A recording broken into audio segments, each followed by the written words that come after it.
Salam jumpa lagi bersama saya dalam studi Al-Quran. Studi kita kali ini akan membahas tentang kematian Yesus di kayu salib. Ya, benarkah Yesus itu mati? Umat Islam percaya bahwa Yesus tidak mati di kayu salib. Ini didasarkan pada wahyu Allah yang tertulis dalam surah An-Nisa ayat 157. Mereka percaya yang mati itu adalah orang yang mirip dengan Yesus. Sebelum membahas lebih lanjut, harus disamakan persepsi kita bahwa Yesus itu adalah Isa Al-Masih. Ada yang mengatakan bahwa Yesus yang mati itu Isa Al-Masih, bukan Yesus. Jelas, ini merupakan pandangan yang keliru. Ya, bagi kita, Yesus itu adalah Isa Al-Masih. Isa Al-Masih itu adalah Yesus. Ya, nah, jadi ini yang harus kita samakan persepsi kita. Nah, sekarang kita akan melihat kematian Yesus sebagai fakta iman dan fakta historis. Ya. Nah, jadi pertama kita harus tahu bahwa Yesus mati di kayu salib diperkirakan terjadi tahun 33. Nah, sekarang kita akan coba melihat ya fakta iman. Bagi orang Kristen, kematian Yesus di kayu salib ini merupakan fakta iman. Karena apa? Karena kematian Yesus itu sudah diwartakan, sudah dinubuatkan dalam kitab-kitab perjanjian lama. Bahwa Yesus harus mati. Bahwa dia nanti mati digolongkan dengan para penjahat.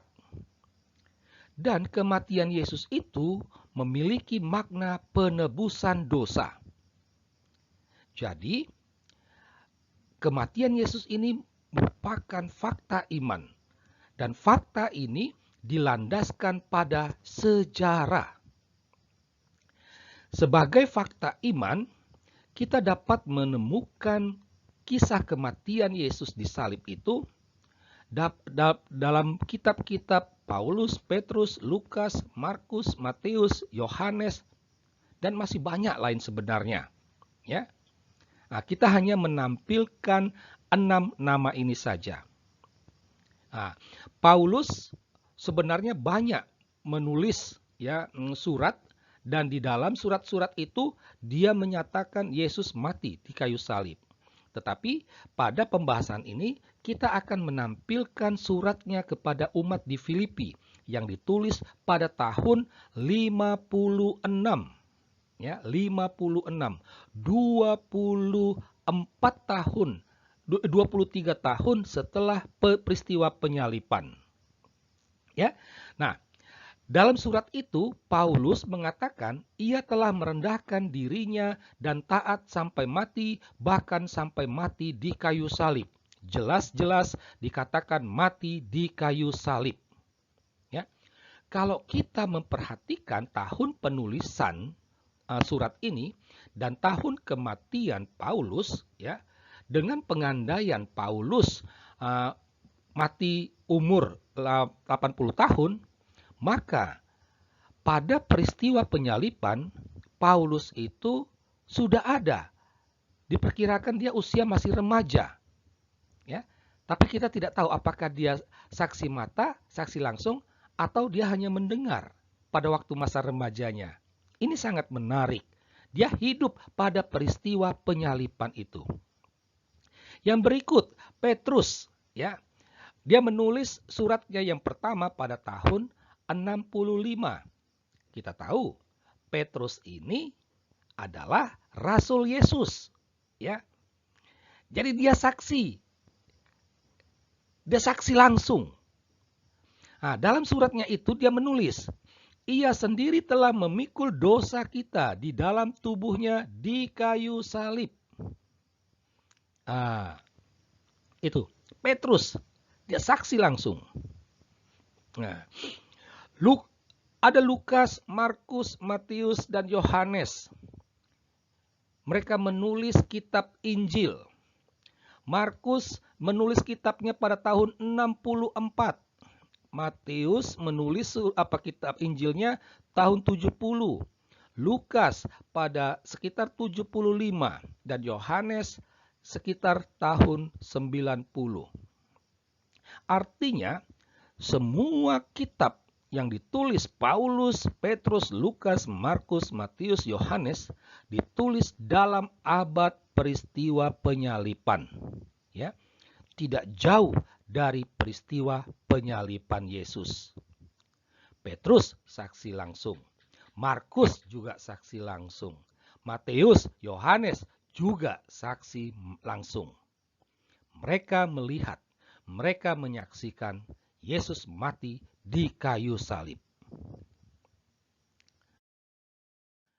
Nah, kematian Yesus itu merupakan fakta sejarah, itu terekam juga oleh orang-orang yang bukan pengikut Yesus. Ya. Itu. Jadi sekali lagi kita tegaskan, peristiwa penyalipan itu terjadi tahun 33. Dan fakta itu dicatat juga oleh orang-orang yang bukan pengikut Kristus, yang bukan simpatisan Yesus. Ya. Kita sebut beberapa. Misalnya Tacitus. Dia hidup pada tahun 57 dan 107. Ya. Jadi pada tahun 7 dia menulis Annal. Ya, dia menulis kitabnya yang bernama Annals yang berisi kisah-kisah sejarah yang terjadi pada tahun 14 sampai 68. Nah, itu kan ada tahun 33 berarti. Di sana dalam kitabnya tuh dia tulis Kristus mengalami kematian, hukuman mati. Itu. Lalu ada Marbar Serapion, ya, seorang Syria. Kalau Tacitus tadi itu sejarawan Romawi. Kalau Serapion ini sejarawan Syria. Ya. Pada tahun 73 dia menulis surat. Ya, menulis surat kepada anaknya. Dia membandingkan kematian Yesus dengan Sokrates. Lalu ada Flavius Josephus, ya. Dia di sejarawan Yahudi, orang Yahudi, ya. Pada tahun 93 dia menulis kitab The Antiquities of the Jews. Dia menulis buku sejarah dan dalam buku sejarahnya ini dia menulis jelas-jelas Yesus mati di kayu salib, ya. Lalu ada Lucianus Samosata, sejarawan Yunani. Dia tahun 165 menulis bukunya, buku sejarahnya, dan di sana juga dinyatakan Yesus mati di kayu salib. Nah, oleh sejarawan modern, ya, apa yang ditulis oleh keempat sejarawan ini, ya, disimpulkan memang bahwa Yesus mati di kayu salib. Jadi, kematian Yesus di kayu salib merupakan fakta sejarah.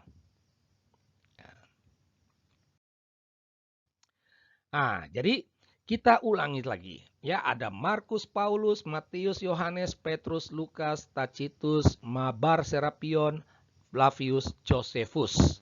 Ya. Orang-orang ini hidup dalam abad pertama. Ya.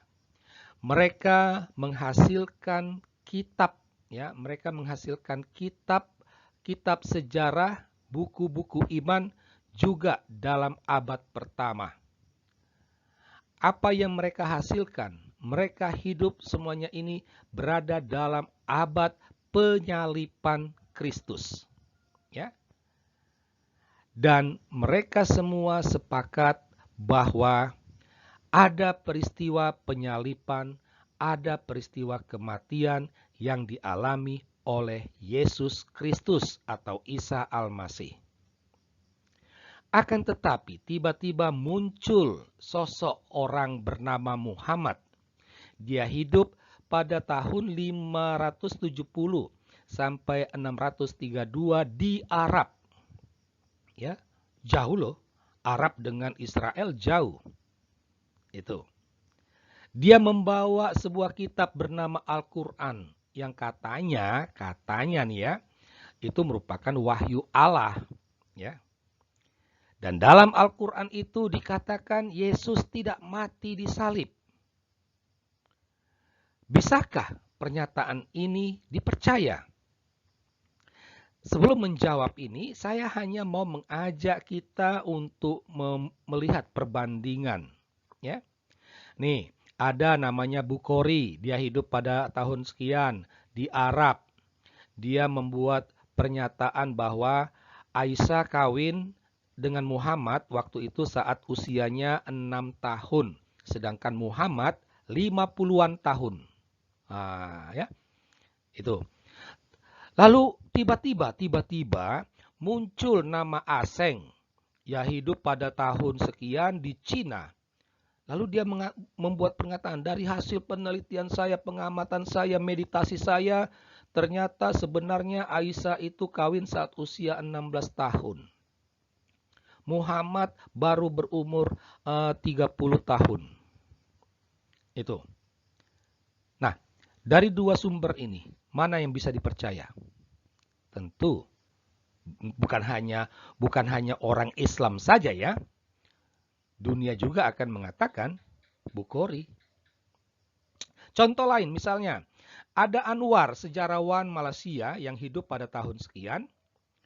Jadi pada tahun 1975 dia membuat buku sejarah, ya, sejarah kemerdekaan bangsa-bangsa Asia.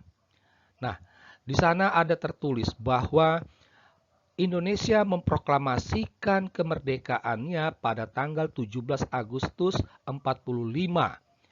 Teks proklamasi dibacakan oleh Soekarno. Tiba-tiba muncul nama Mandros, sejarawan Yunani hidup pada tahun sekian.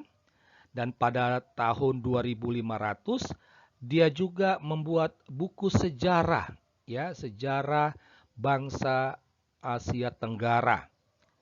Dan dalam buku itu dia mengatakan bahwa bangsa Indonesia memproklamirkan kemerdekaannya pada tanggal 30 September 1965. Teks proklamasi dibacakan oleh Joko. Itu. Nah, dari dua sumber ini, mana yang dipercaya? Saya yakin bukan hanya orang Indonesia, tapi dunia, ya seluruh dunia akan mengatakan Anwar lah yang benar. Oleh karena itu, terkait dengan apa yang dikatakan oleh Muhammad dalam Al-Quran bahwa Yesus tidak mati di kayu salib, itu bisa dipastikan merupakan fantasi sejarah. Ya, saya hanya menggunakan istilah naraya, ya, fantasi sejarah, bukan fakta sejarah. Nah, dari sini kita dapat ambil kesimpulan, ya. Kesimpulan dengan mengajukan pertanyaan, sungguhkah Al-Quran itu wahyu Allah? Jika Al-Quran itu merupakan wahyu Allah, maka konsekuensinya haruslah dikatakan Allah itu anti sejarah dan Allah itu pembohong. Soal Allah pembohong itu seakan menegaskan apa yang ditulis dalam surah An-Nisa. Ya. Kesimpulan kedua, jika Al-Quran itu bukan wahyu Allah, maka haruslah dikatakan Al-Quran itu merupakan rekayasa manusia. Dan manusia yang bertanggung jawab di sini adalah Muhammad. Demikianlah studi kita kali ini. Sekian dan terima kasih.